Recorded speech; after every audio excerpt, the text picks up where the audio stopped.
I am Curran Bhatia speaking with Larry Merchant. Larry, how are you doing? I'm doing all right. And we saw you on the broadcast for Manny Pacquiao's fight with Ugas. I know that you've covered Manny Pacquiao for a long time in your career. What did you make of his performance on Saturday night against Ugas? Less bounce to the ounce. Um, I think Ugas hasn't received enough credit for neutralizing what Manny is able to do to most fighters. But Manny just was unable to keep the fire going past the middle of the fight. And we know that Manny is 42 years old. He was supposed to take on Errol Spence. It wasn't the storybook ending that we were all thinking may happen because we saw Pacquiao shock Keith Thurman. We knew it was possible, but Ugas played spoiler. What did you think about Pacquiao not necessarily having that storybook ending, or was it a case where he was still competitive against a tough name and at 42 years old? I mean, that's an amazing accomplishment on itself. Well, I think that Manny did have the right ending, although we don't know that it's the end. Um, because that's what happens to famous fighters. They keep fighting because they can make money on their names, but like anyone else, and certainly anyone else in sports, there comes a time when it's no longer there.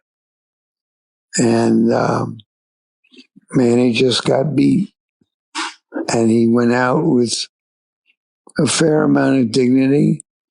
Uh, and we'll see if he really is going to pursue the presidency of the Philippines.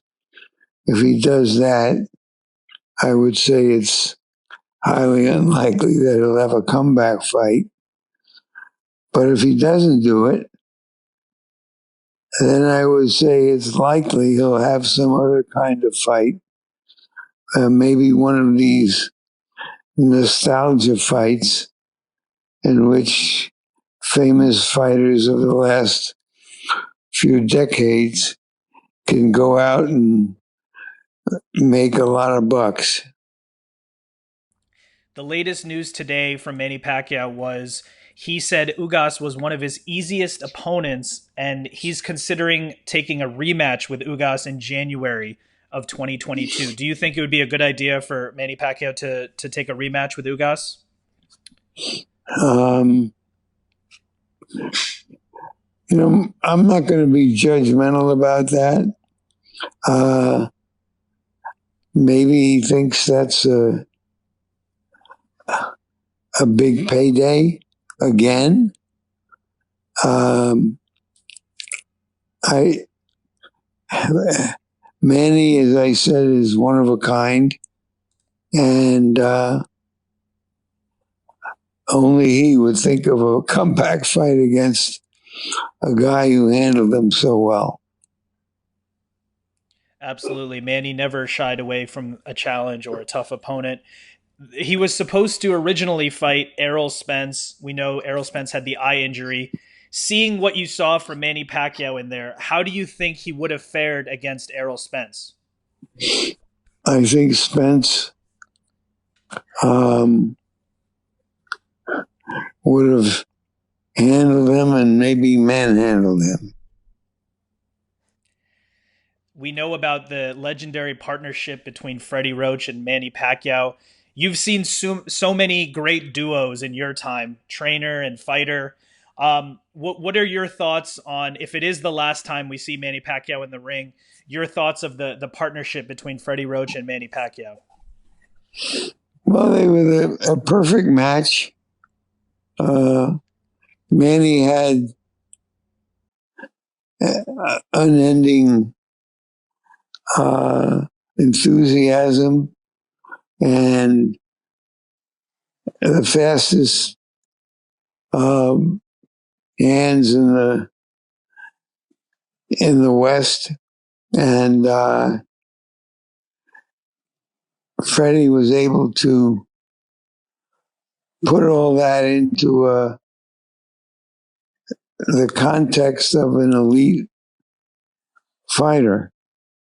And to Manny's credit, despite all the success, he worked to improve himself with Freddie for a decade or more. And you were one of the few people to see Pacquiao's rise from the beginning, cover his fights from the beginning of when he came to America, and then had the meteoric rise, of course, becoming a multi-division champion. We'll probably never see another fighter like Manny Pacquiao ever again.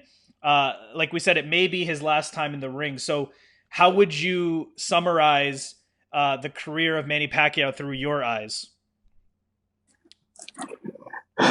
Well, we were never going to see another Henry Armstrong, who in the late 1930s had the featherweight, lightweight, and middleweight championships and was, as they called him, a perpetual fighting machine, just as Manny was. So there will be somebody else who comes along. There always is. And Manny enlivened and enlightened the fight scene for 2 decades, and I salute him. I wish we had 3 or 4 more like him.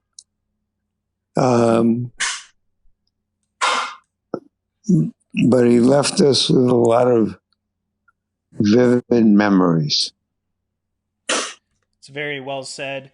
I wanted to ask you about another fighter who was in the same era. His last fight was actually against Manny Pacquiao in 2008, and that is Oscar De La Hoya, who is now coming back on September 11th on Triller. He's making his comeback fight against Vitor Belfort. What are your thoughts on Oscar De La Hoya coming back to boxing after such a long time?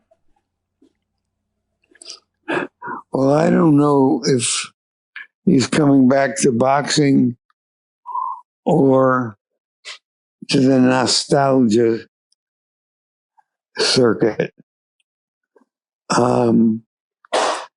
Good fighters, even old good fighters, will generally beat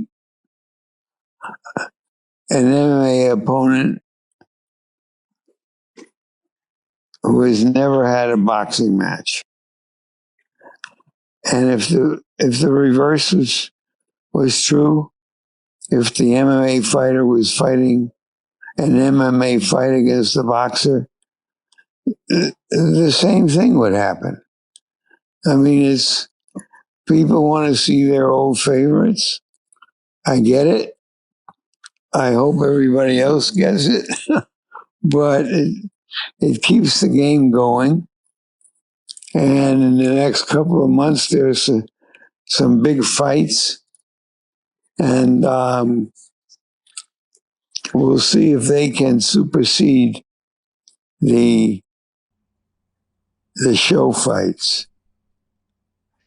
What do you think it is about? We see this time and time again in boxing. Fighters retire and then they come back out of retirement. We even recently saw Mike Tyson and Roy Jones fight. What do you think it is about boxers and their need to come back to fighting? Is it for money? Is it for legacy? Or do you think it's for something else? Well, maybe their wives are kicking them out of the house, but other than that, it's for the money. Or both. Kicking them out of the house to make some money. It's about the money. Making millions of dollars through pay-per-view. more recently in boxing, we've seen the rise of social media influencers, YouTubers. We saw Logan Paul take on Floyd Mayweather. This weekend, Jake Paul is going to be taking on Tyron Woodley. What are your thoughts on social media influencers and YouTubers and other people from other walks of life participating in big level boxing events? If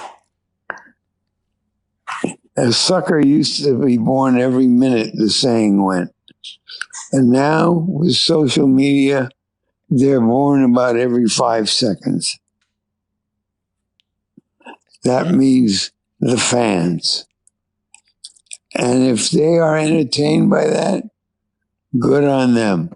I've never paid a nickel to watch one of those exhibitions. And I take it you're not going to start anytime soon. You can count on that. Your thoughts on the current heavyweight division? Fury and Wilder will possibly be fighting for the third time in October. We know Anthony Joshua, his matchup with Usyk coming up. In your opinion, who is the top heavyweight in the world right now? Well, the only one that's undefeated and is beating everybody they put in front of him, Tyson Fury. And would you predict his third fight with Wilder? Do you think it'll go similar to the way his second fight with Wilder went, which is he won by knockout? Well, the news wasn't that he won by knockout. The news was that a 6'8" or 9" fighter who had been a good boxer, which is a kind of freak show in itself, went after Fury, walked him down, didn't give him a chance to punch back, beat him up. That was the news. And the question is whether Fury has had time enough to train for that style, or whether, Wilder, if he's had enough time to train for that again, or vice versa. If Fury found so much presence and enjoyment fighting that way, he tries it again. In terms of the pound for pound rankings, Canelo Alvarez is right at the top on almost everyone's list. He's looking to unify the 168-pound belt, which would be the first time in the modern four-belt era, against Caleb Plant. Do you feel like Canelo Alvarez is the best fighter of this era?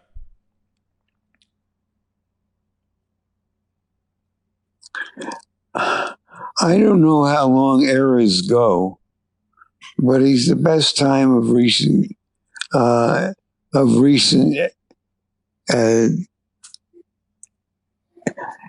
He's the best fighter of recent times. And what sets him apart is that he's one of those rare champions who just wants to be great, who just wants to be called a champion. So we'll see. There's so many ebbs and flows with boxing and its appeal to mainstream audiences. And we've seen that so many times throughout the years. With everything that's going on in boxing right now, how would you describe this time in boxing in terms of the popularity it has in the mainstream?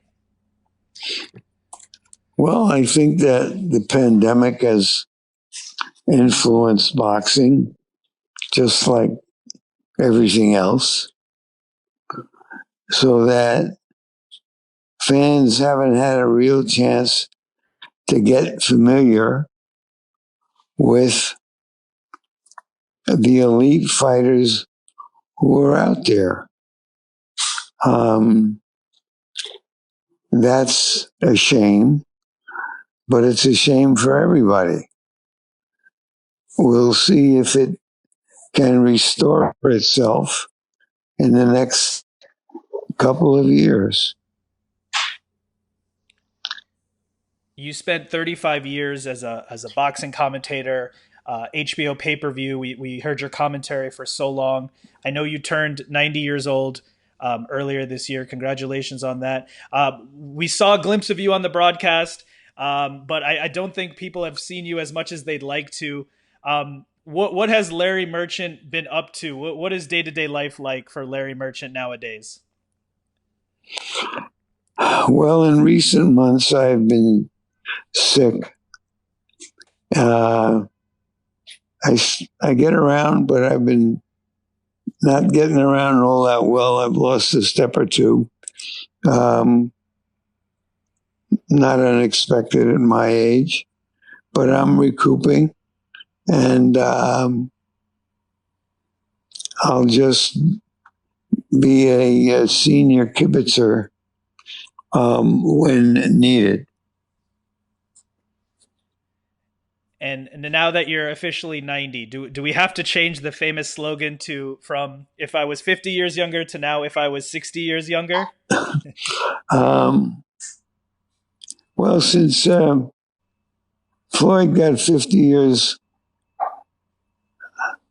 older, or however much it was, uh, I don't think it would be fair if only I got older and my opponents didn't. That's very well said. Larry Merchant, I want to thank you so much for taking the time to speak with me and breaking down the current news in boxing. Thank you so much. Thank you.